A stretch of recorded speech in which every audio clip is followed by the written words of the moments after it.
frequently should your breastfed baby be pooping?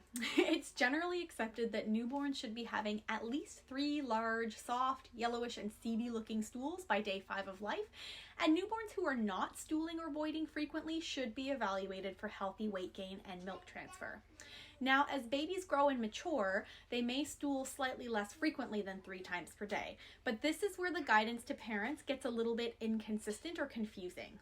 Specifically referring to babies who are growing well and who don't necessarily have overtly obvious digestive upset, some healthcare providers reassure parents that it's normal for breastfed infants to go 5 to 14 days without a bowel movement. This is highly controversial advice, and it's important to remember that common does not necessarily mean normal or even optimal.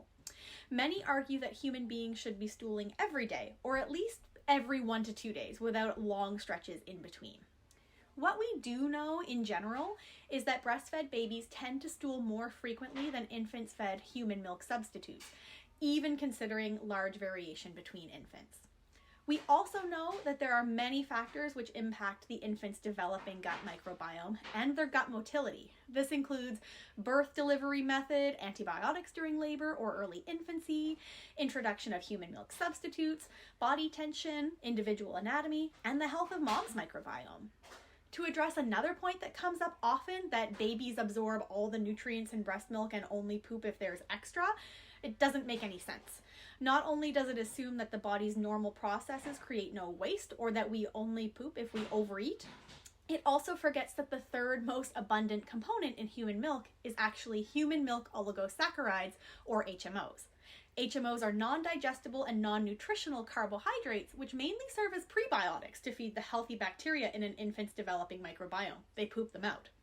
This explains in part the unique microbiome of breastfed babies, but it's still sensitive to many other factors mentioned earlier. If you have one of these babies who only poops once per week or longer, this is not necessarily to overpathologize your little one or to make you worry. It's an opportunity to look at areas for improving health. I don't think there's any harm in exploring infant massage, overall diet and health improvement, probiotics, or even infant chiro and osteo to help improve gut motility and support an overall healthy development.